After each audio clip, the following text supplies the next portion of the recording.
This episode of The Startup Life is sponsored by SaveTheChildren.org. Startup Nation, Save the Children believes every child deserves a future. In the United States and around the world, they work every day to give children a healthy start in life, the opportunity to learn, and protection from harm. They deliver lasting results for millions of children, including those hardest to reach. They do whatever it takes for children every day, and in times of crisis, transforming their lives and the future we share. Startup Nation, right now, the coronavirus is the biggest global health crisis in our lifetime. It threatens children in every way. COVID-19 has already left many children without caregivers, out of school, and exposed to violence and exploitation. Child poverty is rising. With your support, we can help children in unsafe households and help support distance learning in the face of school closures. Here are some ways your support can make a difference. For just $5, you can buy a baby's first book, providing comfort and inspiring lifelong learning. And for $25, you can serve a nutritious breakfast and lunch to 5 out-of-school children in need. And there's many other ways you can help support Startup Nation. So go to SaveTheChildren.org/SaveKids or www.SaveTheChildren.org/SaveKids. So if you're ready to make a difference, Startup Nation, remember SaveTheChildren.org. Make the change for children. This episode of The Startup Life is tucked in nice and tight by Philip Stein and the Philip Stein Sleep Bracelet. Startup Nation, getting quality sleep is super important, especially for those of us as entrepreneurs. I know for me, if I don't get enough quality sleep, not only do I not perform well while working in my business or exercising, but also it really affects my mental health and that doubt starts to creep in. And that's the last thing we want as entrepreneurs. Also, with everything going on, good quality sleep is important to repair the body and support a good immune system. And that is why, Startup Nation, I wear the Philip Stein Sleep Bracelet. The Philip Stein Sleep Bracelet uses natural frequency technology to reinforce our biomagnetic field to improve deep sleep, length of sleep, and overall sleep quality. This helps produce a healthier heart, regulate weight control, and helps strengthen the immune system, which helps destroy bacteria and viruses. Right now, when you go to philipstein.com, use code SLEEPEZ and you will get 10% off the entire store. That's promo code SLEEP, capital E, capital Z. So if you are ready to be more productive in leading your business, go with the Philip Stein Sleep Bracelet, proven to be natural and safe to give you a better, deeper sleep. Payoff.com sponsors this episode of The Startup Life. Startup Nation, you've tried balance transfers and budgeting, but high interest rates and unrelenting bill cycles make it almost impossible to get out of credit card debt on your own. Instead of another new savings technique, you need a clear path out of debt. And that's what a payoff loan can do. A payoff loan is a personal loan backed by member-centric credit unions designed to help you pay off your credit cards. With rates as low as 5.99% APR and loan amounts up to $35,000 with no hidden fees and personal customer service support from Payoff to help you reach your financial goals. Some of the benefits of a payoff loan may also include a personal credit score boost, 1 monthly payment, and savings from lower interest rates. Go to payoff.com/the startup life to learn more. Checking loan rates won't affect your credit score. And if you listen to the replay on the podcast, the link is there in the show notes. Try something new. Pay off your credit card debt with Payoff. NMLS ID number 1396805. Now, all applicants may qualify. Loans only available within the United States. Loan is not available in all states. Payoff works with lending partners who originate the loans. Additional terms, conditions, and eligibility requirements may apply. More information is available at payoff.com/the startup life. It's time to be about that life. The Startup Life. Here's your host, Dominic Lawson. All right, Startup Nation, so I hope you're ready to receive some value today. We have a returning champion in the building today. We have Miss Kat Gordon of Muddy's Bake Shop. How's it going, KG? It's going great. It's a beautiful day at our Broad Avenue kitchen. Awesome stuff. Are you ready to once again pour some knowledge into Startup Nation today? Oh, hopefully. I feel like I've learned a lot since we last talked, always. So yeah, I'm really looking forward to a follow-up. Let's do it. All right. As always, Startup Nation, this is the Startup Life Podcast with your host, Dominic Lawson, and it's brought to you by the Binge Podcast Network. So first things first, what's been going on since we last spoke?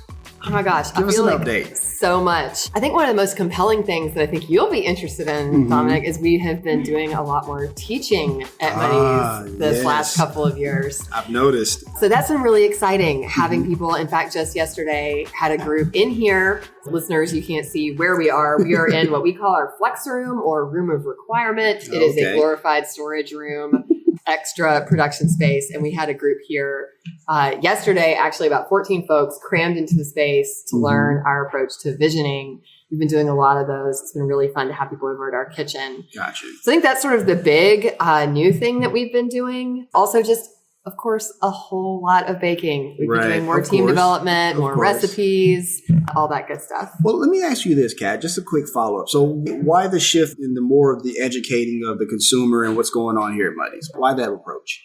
I think that that's the thing. Any person, maybe it's getting a little bit older. Maybe it's recognizing there's definitely an entrepreneurism boom happening in our community. Right. Even within established businesses. I think that spirit of entrepreneur isn't just happening with new ventures. I see a lot of the establishment, so to speak, really looking at things in creative new ways and really wanting to explore how to do what they're doing more deeply. And of course, we're no different. We're constantly learning, constantly improving. And I think it's so much in the spirit of, just what's happening in Memphis, that when you're figuring stuff out, you want to share it with your friends and neighbors. And, a rising tide lift all boats sort of mentality. So it's exciting. And of course, when you teach people, you learn. You do. You absolutely do. That's the beauty of doing this podcast and stuff like that. You get to talk to many different people from many different walks of life, and you get to just pick up nuggets here and there. You just try to see if you can implement it in what you do in your life and system and stuff like that. So yeah, absolutely. Thank you for sharing that. So I want to ask you this, because I was checking out Jennifer Chandler's content over at 91.1, a local NPR affiliate here in Memphis. And you were talking about peach season and getting ready for it. So tell us about that preparation. What's peach season? How do you prepare for it? Let us know all there is to know about that. Well, I feel like anytime you're talking about produce, a quote unquote season shifts a little bit year to year. Right. I think it is something, food people definitely think about. But, for most of us city dwellers, we're not always totally in tune with what is actually in season and what isn't. So peach season every year feels like a moving target for starters. And peaches are really difficult to grow. I mean, that's sort of like the black belt ninja level fruit to grow. And all sorts of interesting things like peaches, I think, need 6 inches between each of them. So if you have one branch that has lots of peaches and another branch that doesn't have a lot, I mean, it can just break your heart. As a farmer, you need to go through and prune your fruitful branch just because they need so much. They need so much space. And they need so many leaves. Right. That's crazy because I mean, obviously it's science involved, right? But there's a serious, there's a whole nother level that we don't even think of. That's so important. I didn't realize that. And the water needs are really interesting. So there have been some summers where we just haven't even had peach pie because the availability of really delicious peaches, it hasn't been a great season for them. For sure. So this year we were able to get our hands on just buckets of delicious fresh peaches. We got 500 pounds of peaches here to do a limited run of peach pies and take and bake peach crisps. And it was incredible. Normally when you walk into our kitchen space, you smell baking chocolate, you smell toasting. We toast all of our nuts in the oven before baking them and things. So those are the smells that you're greeted with for about a week and a half. When you walk through our doors, you just smelled peaches. We were washing, slicing. We had them spread out on every available surface out here in the flex room. Right. And we were all taking rotations of slicing the peaches. So somebody would finish a task they were doing, then come over and do 15 minutes on peach duty. And we just had it set up for ages. So it was like a peach party in the kitchen. Crazy. That's crazy. Thank you for sharing that. I appreciate that. I want to ask you about something you said last time we spoke, right? And so when you started Muddy's around 2008, you talked about some of the concerns friends and family had, right? Yeah. This is 2008, economic downturn situation, this, that, and the other. So here you are almost 12 years in the game, right? And so now there are, fears now of a possible recession or anything like that. Let me ask you this. For those out there who are thinking about starting a company right now, clearly you've kind of been through that part. What lessons did you learn in 2008 that you could impart on an entrepreneur this go around who may be facing the same type of potentially a shaky environment? That is such a great question, Dominic. And I'm so glad you asked because honestly, I am established and it will be a dozen years. Right. This coming year is a leap year too. So we will officially turn 3, which is our birthday is February 29th. We did not plan that ahead of time. I didn't know that. Do many people know that? Oh my gosh. I don't think that many people do, but it's halfway through opening day, there was this realization it's leap day. Technically, Muddy's is 3 years old. We will be 3. Okay, fair enough. But I'm sorry, I didn't mean to cut you off. But no, I think this is a great question because it's one that I probably also need to be asking myself pretty routinely as an established business going into a potentially shaky time. Right. But I think some of the things that looking back, I did well, or I'm glad that I did, really discerning between needs and wants.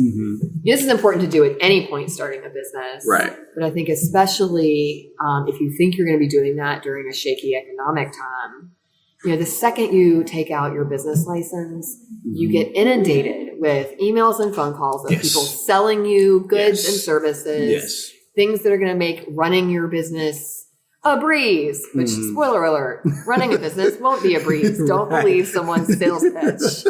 Really having a firm idea of, okay, you have limited resources, whatever industry you're going into, nobody has infinite resources. So really determining what am I going to spend money on that's going to have the most impact and what are the things that I can get secondhand or the things that I can do without. Because I think it's really tempting to just go out and whether you're working with your own savings or an investor's money or whatever, think, I have to have this. I have to have that. Right. We didn't get a point of sale system for 6 years, maybe. We had the $100 cash register from Office Depot. Gotcha. And maybe we waited a little too long where that data could have been helpful. But if I had spent that kind of money right out of the gate, not even knowing what sales capacity we were going to have, that would have been a silly expenditure. I would have been over purchasing a capability that I didn't need at that scale or that time. Yeah. For sure.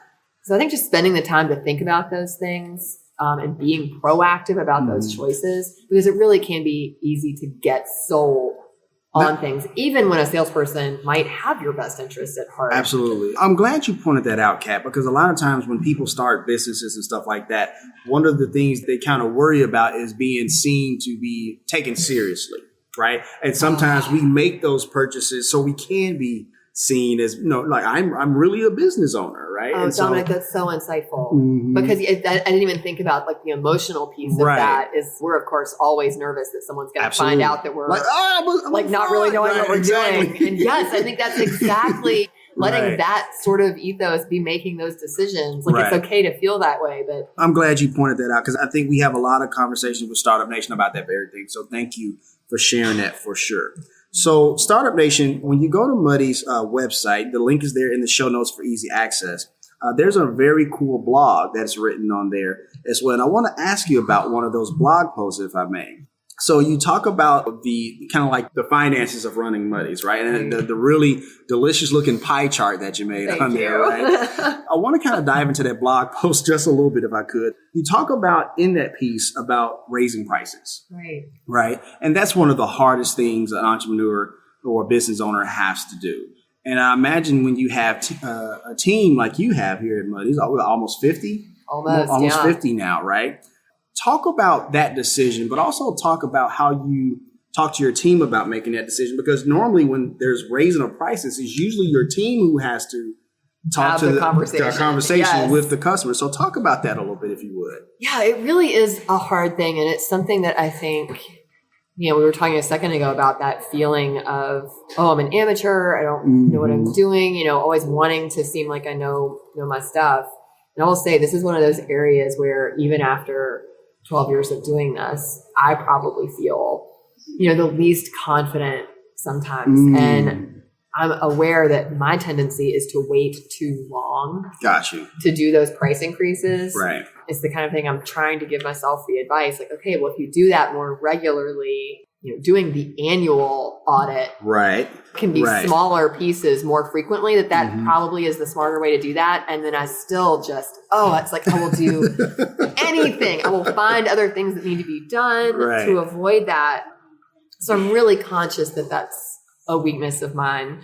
Gotcha. So writing that blog post, I'm so glad you read it and enjoyed that. Absolutely. Because that was, even writing that and sharing that was, felt very vulnerable. I imagine so. When you're talking about a business owner who already has like certain things that you not necessarily don't want to disclose, but it's like it kind of exposes you a little bit, right? And so to put that out there, I thought it was quite powerful, me personally. Thank you. No worries. And I think, you always imagine people have different reactions, and there's so much emotion and baggage that people have with money, either not having enough of it, or on the other end, being afraid people are going to think you have too much. Right. And I really was conscious putting that out there, that in some ways it was also going to be admitting to everybody, like, how little money we make. And then, and feeling like, oh my gosh, what if I put this out there and people are just like, yeah, you're clearly running your business wrong if this is the situation. Yes, there was just a lot there. But it's been so helpful practicing open book finances in the business for 7 years now, maybe, has been such good practice, because my coworkers have made it be this really safe space to be able to talk about money and be able to talk about what we're spending and how much we're charging. So not to say that 49 people are always on the same page about everything, but I think that the longer we practice open book finance and open book management as a team, the easier and easier these conversations become. It's almost like with your family, you can kind of practice a little bit how that's going to go. That's true. If you fail, or if you don't word it correctly, they might razz you a little bit. And they're going to hold you accountable to it, but that's still a safer place. And so when we go out and have those conversations with our broader community, I think we're just a little bit better equipped. Right. And we know the reasons, because everybody's been able to see supply costs going up. Everybody can see labor costs going up. We know when we get that point of sale system, and when we need to invest in a new piece of technology, it's the internet. Everything is running on subscription services now. So you have, that's true. Your point of sale has the equipment, but then also the monthly fee, just to keep doing it. And so I think the more everybody can see that, the more buy-in there is. And everybody has the customer's best interest at heart too. Absolutely. And I think that's that conversation happens. Absolutely. And I think that's the most important thing to remember, Startup Nation. It really is all in the best interest of the customer, because sometimes we have to make those hard decisions just to make sure we stay in business for the customer to enjoy a delicious pie, a delicious cookie or cupcake, or wherever the case may be. I appreciate you sharing that. Yeah. I really appreciate you sharing that. Thank you. It makes finance more fun when you can make a chart look like a pie. There's that. For sure. I was going to actually, you brought it up, but I want to kind of dive into it a little bit. The open book management piece. Is this part of you trying to be on the education piece and stuff like this? Is that what all this is a part? Tell us a little bit more about that. Yeah, so open book is something I learned from my friend Maggie, who has Zing Train business training in Ann Arbor, Michigan. And she learned it from Jack Stack, who has a book on it and multiple things. A lot of people have probably heard of the Great Game of Business. So that's what our system is based on. And we've been practicing it for, like I said, maybe 7 years. And I love that you connected that with the education piece. Absolutely. Because I think so much of, the education that we're doing in community started with educating ourselves. Right. And it starts with, I need to learn something, or a manager needs to learn something. If we find that it is helping us and effective, then naturally we want to share it with our team. For sure. And then empower those folks. And I think it's the next logical step that if our whole organization is clearly made better by this, we should be sharing it. People outside of our team. And it's interesting in a business because depending on the industry, your team is also constantly changing. That's true. So while we have been practicing open book for 7 years, that doesn't mean that everyone on our team has been involved with it for 7 years. So then there's this interesting thing of reteaching within an organization. As new people join that team, it's important to bring them up to speed. It's important to share the information with them as well, Right. which then keeps us practicing teaching it internally, which then means we're learning it better. Absolutely. So that continues to build. Absolutely. Thank you for sharing it. I appreciate that. And the reason I thought this piece was fascinating is because, and I'll just say this before we move on.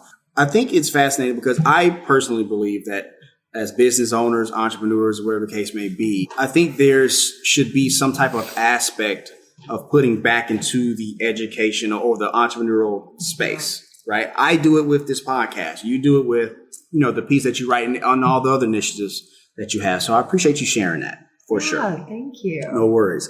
So what books are you reading right now? What podcasts are you listening to? Okay. Share some stuff with us. I'm so happy you asked what podcast. This is going to be the dorkiest thing that I admit to. I was going to say today, probably not even today, maybe just like this hour. Mm-hmm. But currently I've been really obsessed with this podcast called Harry Potter and the Sacred Text. Okay. Which I feel like combines multiple interests. Mm-hmm. So I was an English literature major. So anytime I can nerd out about books, fantastic. Absolutely. But it's you also got a fan over here. Yes. Oh, awesome. I'm so happy right now. But yeah, it's like exploring. Also, there's that academic aspect as well. So I guess you could call me an amateur theologian also. So these two divinity school students are essentially taking practices that different religious traditions have used to examine sacred texts, for depth of understanding and discernment. And they're taking these practices and applying them to the Harry Potter book series. Okay. So not the movies, the books. Right. But it's been so fascinating because by going deep on a book, I feel like it could be almost any book actually. Mm-hmm. I've been learning a whole lot from them about different ways that you can examine what you're reading and different ways to sort of play with that. So I've been nerding out hardcore on that. Like that has been what's playing in my car as I travel between locations and like get ready in the morning. But that, and then I feel like Krista Tippett's podcast On Being is so fantastic. Absolutely. And again, I think sparks to that. Absolutely. That creative, curious, like, talking to people that I didn't even know existed or I'm not familiar with what they have written, but hearing them kind of talk about inspiring them or questions they're wrestling with just has been so interesting lately. Gotcha. Thank you for sharing that. I appreciate that. So let me ask you this, Kat. Let's think big picture here. What do you see as the next big thing in your industry when it comes to pastries, pies, cupcakes? What do you see as the next big thing? Be clairvoyant for us a little bit. Oh my goodness. Wow. Okay.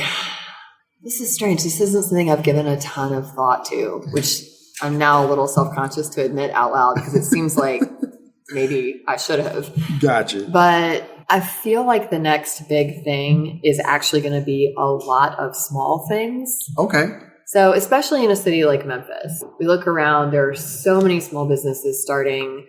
I think there's been a resurgence in interest in small business, also more awareness on, okay, what are some of the challenges people are facing, both with our systems and access and all of these different things that I think are kind of playing together. Absolutely. To just spark a lot of questions. Mm-hmm. And I think what's going to probably really start happening is as we are empowering and enabling more and more individuals to start something, we're actually going to see businesses be a little bit smaller. I think there's going to be a wider divide between the really big businesses and the really small businesses. I think we're going to see more artisans who have a specialty. Gotcha. And our challenge is going to be how, as consumers, do we support that?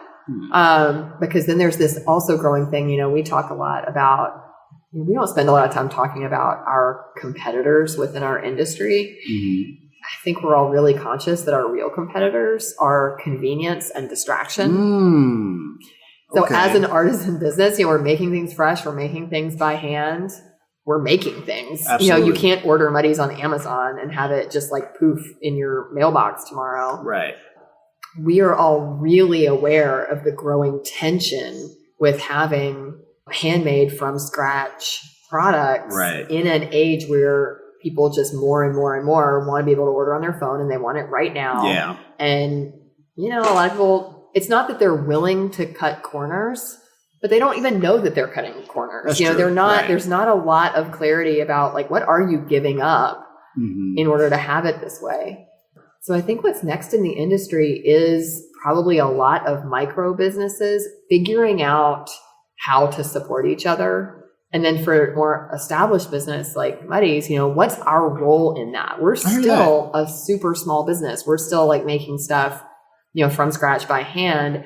How do we make sure that we're both staying sustainable and have the customer base that we need and, that we're supporting ourselves, but then also how do we contribute and sort of help create an environment where the specialty businesses can do that? I think that there's a lot of cooperation and play there that's going to play out in a really interesting way in the next few years. I hear that. Thank you for sharing that. And in that same vein, it actually kind of segues to my next question.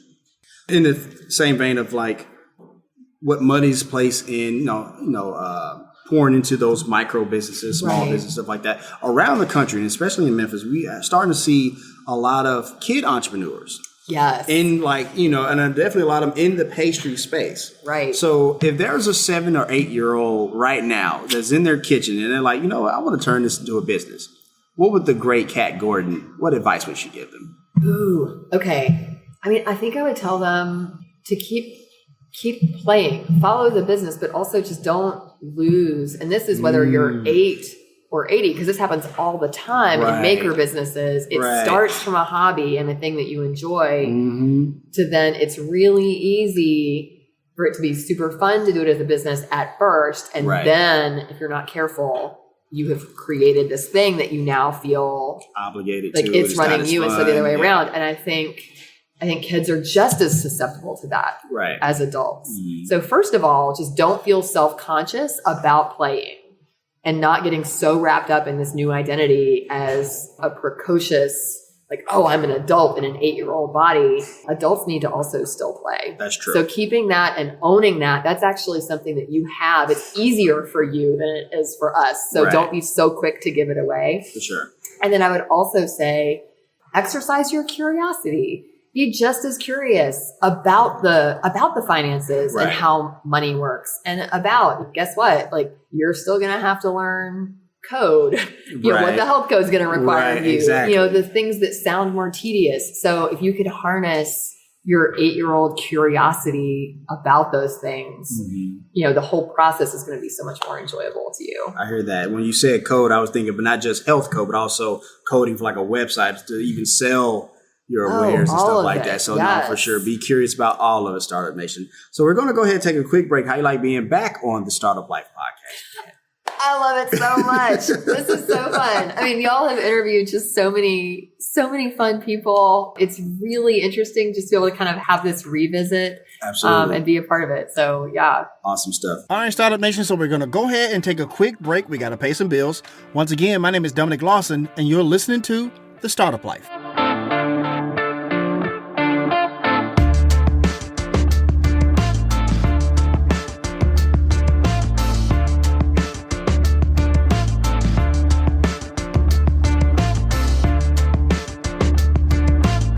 This episode of The Startup Life is tucked in nice and tight by Philip Stein and the Philip Stein Sleep Bracelet. Startup Nation, getting quality sleep is super important, especially for those of us as entrepreneurs. I know for me, if I don't get enough quality sleep, not only do I not perform well while working in my business or exercising, but also it really affects my mental health, and that doubt starts to creep in. And that's the last thing we want as entrepreneurs. Also, with everything going on, good quality sleep is important to repair the body and support a good immune system.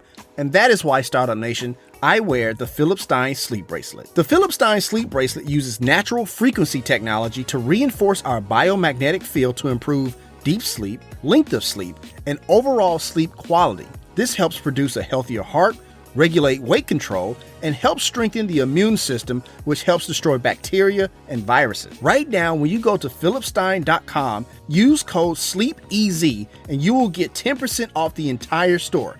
That's promo code SLEEP, capital E, capital Z. So if you are ready to be more productive in leading your business, go with the Philip Stein Sleep Bracelet, proven to be natural and safe to give you a better, deeper sleep. This episode of The Startup Life is brought to you by the Risk Management Society.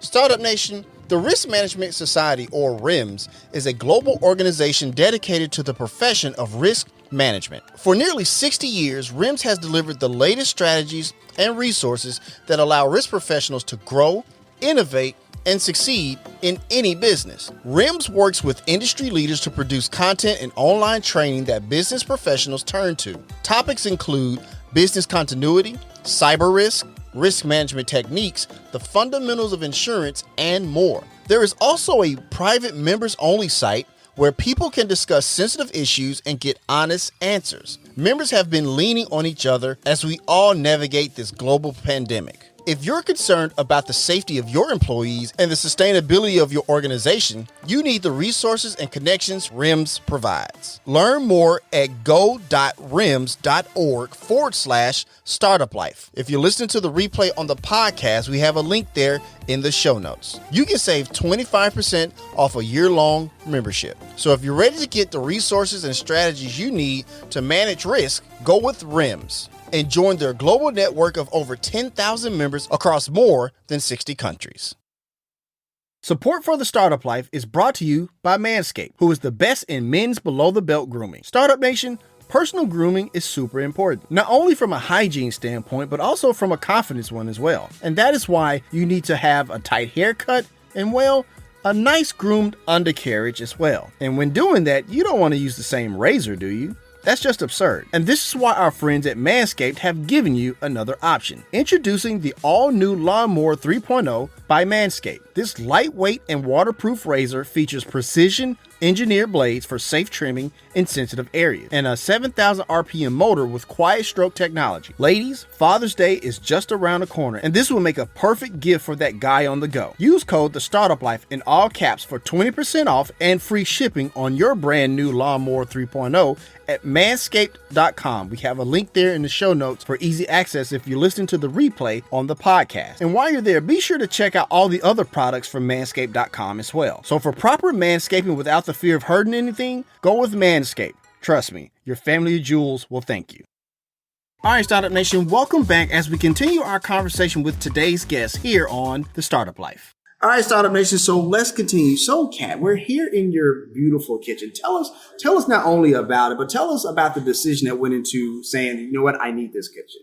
Wow. Okay. So we actually had an offsite kitchen. Mm-hmm. Let me back up even further. Okay. So 2008. Okay. Leap day. When we were at that original store on Sanderlin, Sanderlin Center, and everything was in there. The kitchen out in the open, that little cash register definitely had chocolate batter flung on it more times than I care to count. And we got to a place where we were producing over 1,000 cupcakes plus cakes, cookies, everything else in that tiny space. Mm-hmm. And it's the exact same space you go in now and see. So, I mean, it's not in the back or something. Right. So we actually built our first offsite kitchen as we were clearly bursting at the seams. We built our first offsite kitchen on Cooper, where 2020 Diner is currently, in 2009. Okay. We were there for 3 years, and then we outgrew that. Gotcha. Especially like the electrical infrastructure, all that. So 2012, we built out this kitchen that we're sitting in on beautiful Broad Avenue. Right. And, this one, we really kind of took a gamble because we weren't sure. We clearly, I never imagined when we first moved into our first offsite kitchen, walking in there with 800 square feet of extra kitchen space. I remember distinctly looking around and thinking, how are we going to, this is so much space. How are we going to fill this? We're never going to outgrow this. This is huge. Right. And then, a mere 3 years later, we're having to unplug some equipment to plug in other equipment, doing this toggling thing. So when we moved here, I was really conscious. Building a kitchen is super expensive. I can only imagine. And then putting in plumbing and electrical and a vent-a-hood and all this stuff.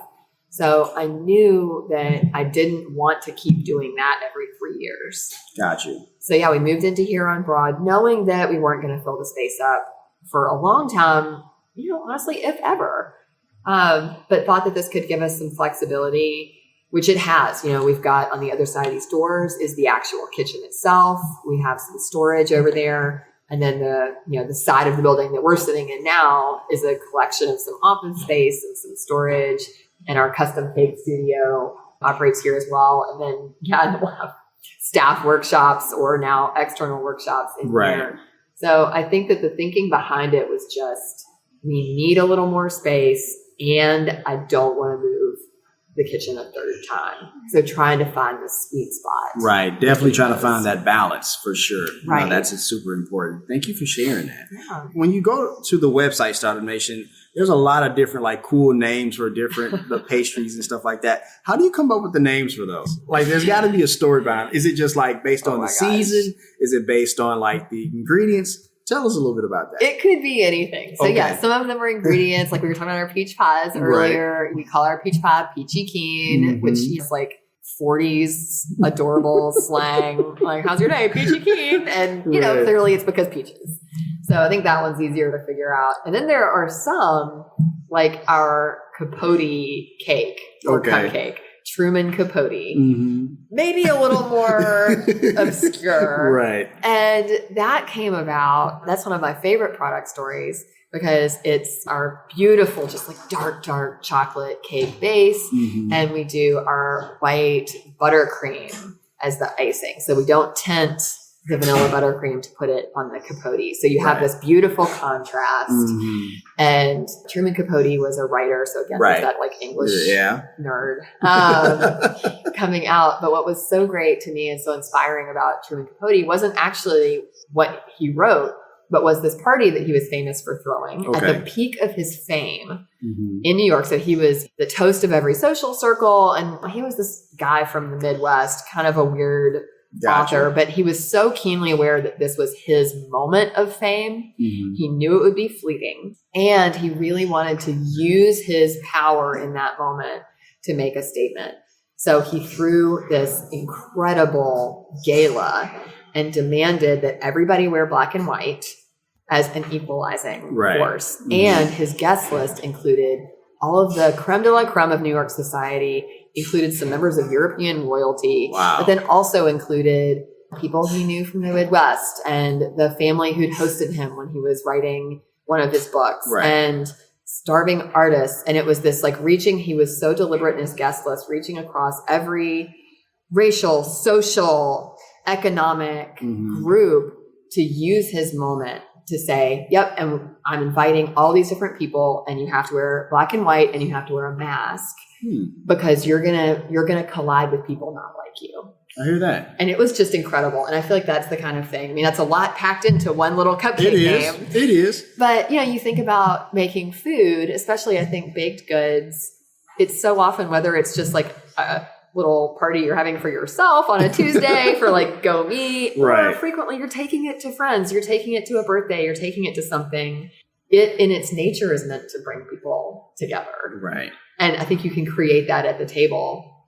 Absolutely. So that was just, it's a small private, like, I mean, bless people's hearts. People struggle a lot, like capote, chipotle. I definitely don't expect that everyone just like sees the title and is like, oh, yeah, that's a statement. I know what's going on, but I know. But when somebody does it, I imagine it makes your day. Oh yeah. And I feel like English teachers, English teachers love that one. Yes. So yeah, and I think like to your question, so they really run the gamut. Sometimes it's a very kind of literal name. Right. Sometimes it's a name that's personal to the person who created the recipe. So we have some of our items have someone's name attached to it, and that could be their name, they created the recipe, or more frequently it's an homage to the person who inspired the recipe. Understood. So we have a few things sort of throughout. We've got like Lindy's honey rosemary cookies. Lindy was one of the first bakers that I hired. And she doesn't work here anymore, but like this was her. Right. And we've tweaked it over the years, but like we want to keep her name as this homage. I hear that. I hear that. On that same vein, I wanted to ask you about some of your baker's choice options. Like, tell me about that creative process and how that comes to be. Yeah, so I think one of the tensions that we're always wrestling with is our customers, of course, people like consistency. You want to know what to expect, but you also want to be surprised. There's a certain element of thrill to coming in and like, what did somebody choose to make for us today? And a lot of our job is balancing how much of each one of those to try to do. Right. People are always craving more certainty. So there's always this temptation to just have a really rigid schedule and publish it everywhere. And then this is it. This is just cut and dried, take it or leave it. And then, of course, on the other end is me, who I would just love to treat every day like it was a fish show and be like, this is what I'm playing for y'all today. And like, haha, you can guess what is going to happen. So, I think as a team, we try to meet somewhere in the middle there, and having some clearly established Baker's Choice items. I think, or at least what we're hoping to do there, is carve out a little space for surprises. Right. And it's not going to be stuff that just is untested, like, right, we just put some stuff together and maybe it's not going to be our quality standards. Like, it's typically things we've certainly still gone through the rigorous process, right, but we didn't tell you it was going to be on the menu today. Or maybe, sometimes those things have ingredients that are maybe a little more difficult to get hold of. And we don't want to tell you it's going to be there because we don't want to disappoint you if we're not able to get hold of it. So, yeah, I think that on our menu, having something that says Baker's Choice is meant to be a placeholder and this is going to be something wonderful, and you're not going to know what it is until you get in here. Speaking of not knowing what something is, how many gender reveal cakes do you make? Oh my gosh, a pretty good amount. Okay, because that's kind of a really new trend now, right?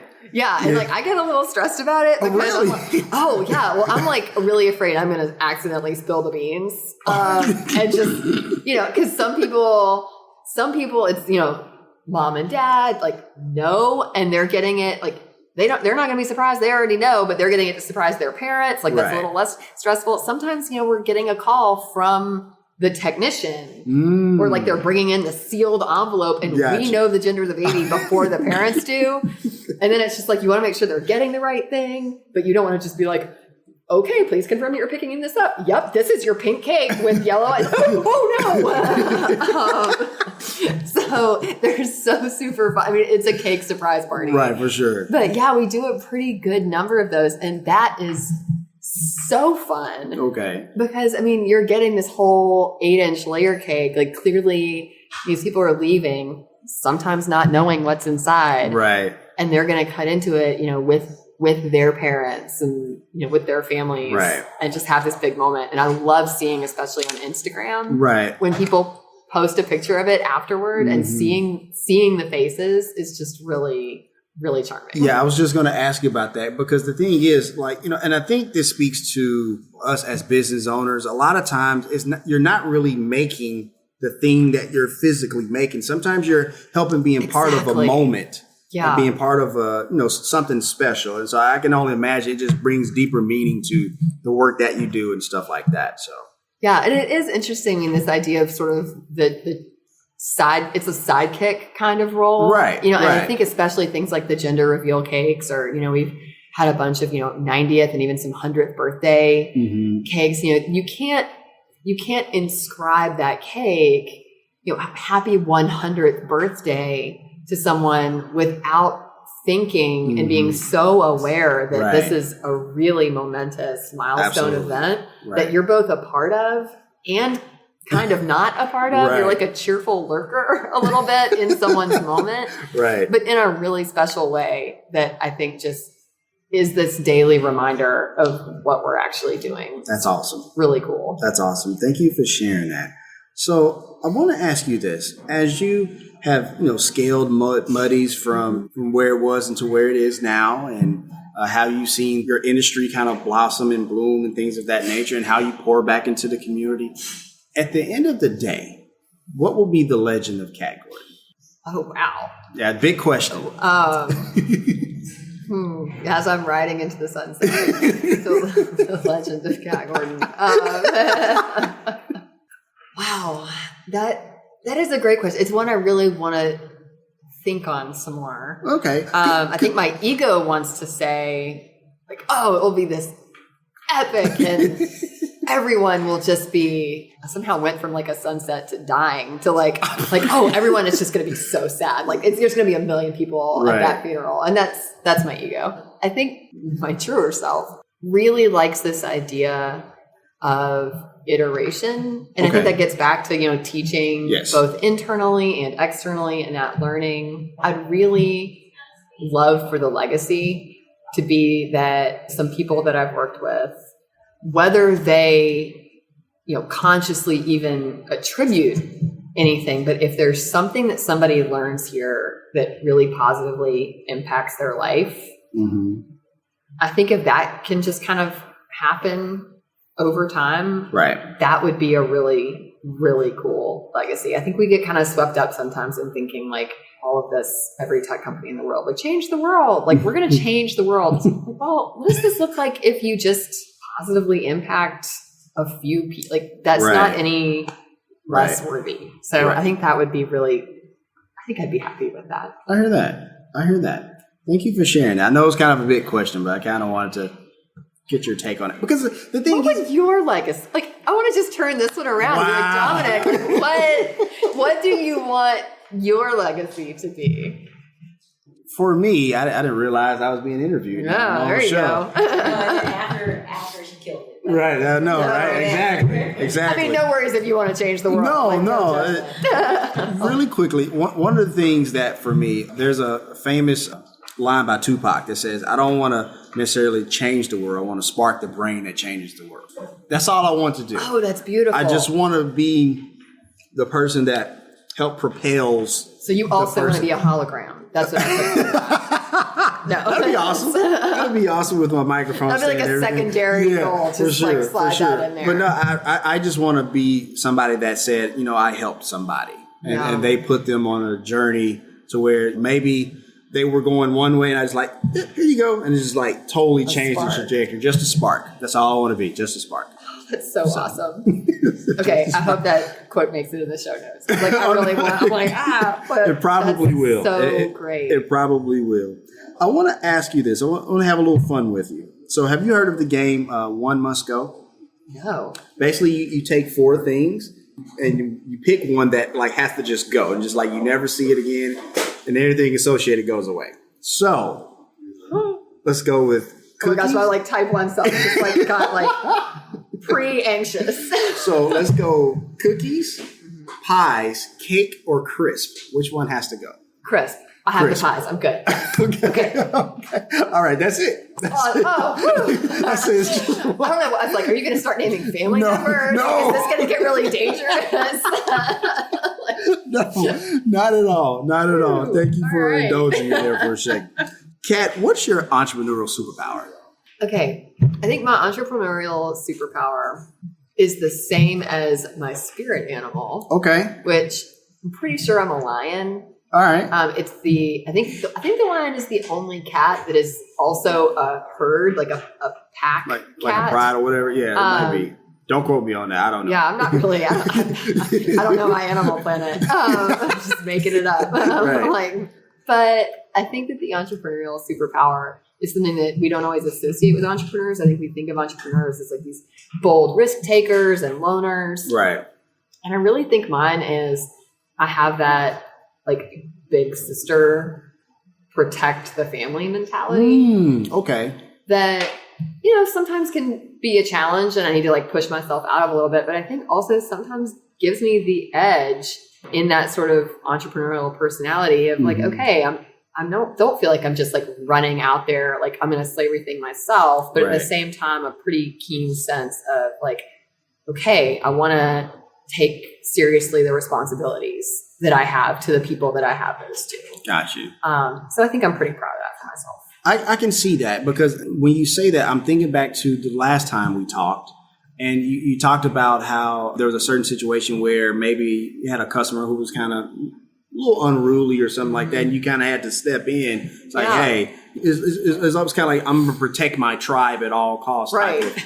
I will put my body between the threat and the team. Hopefully not every day. I don't want to have to. Of course, right? Yeah. But no, I think that speaks to your level of leadership and saying, I'm going to take care of my people. Yeah. And I think when you scale to the way you've scaled and had almost 50 employees now, I think that speaks highly of you and it definitely attributes to your success here in Muddy's and stuff like that. Thank you. No worries. So before I ask the last question, I just want to say thank you so much for coming on the show. You've been amazing. once again. And I Thank you. really appreciate, we talked offline or whatever about how important you've been to the startup life. And I just want to say that on record that you were one of the few people in the beginning that were willing to take a chance on us. And that means we're immensely grateful for that. And we appreciate that for sure. So I'm actually going to turn the microphone over to you because there's somebody in Startup Nation that's feeling a little stuck in their business or they're afraid to start.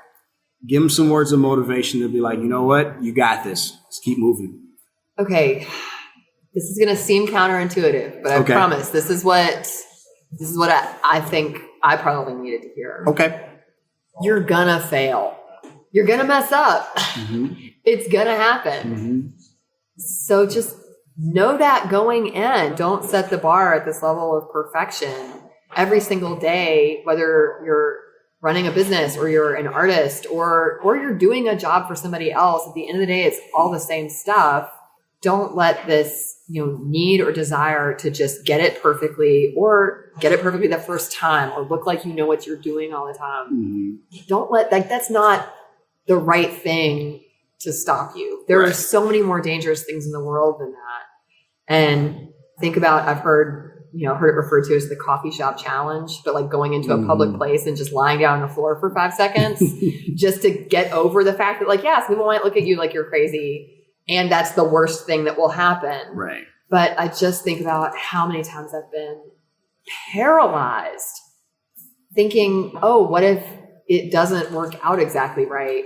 And, there are real threats out there in the world without making that be the thing that stops you from doing something that you care about. So I'd say just go into it thinking I'm probably going to fall down a little bit and I'm going to get right back up again. And it's not going to be that big of a deal. And it's worth it just to do it. I heard that. So that's going to wrap up this session of the Startup Life. Kat, did you enjoy being back on the show? I loved it. You asked such great questions, and I feel like I'm going to be just really thinking about things in a different way after this. And thank you for answering my question and letting me kind of surprise you. That was awesome. No worries. All right, Startup Nation. If you want to let us know what you think about our show, have an idea for a show topic, or would like to advertise on our show, send us a message on the Startup Life Podcast Facebook page. And while you are there, like and follow our page as well. It's a great way for us to engage with you, Startup Nation, and really grow our community.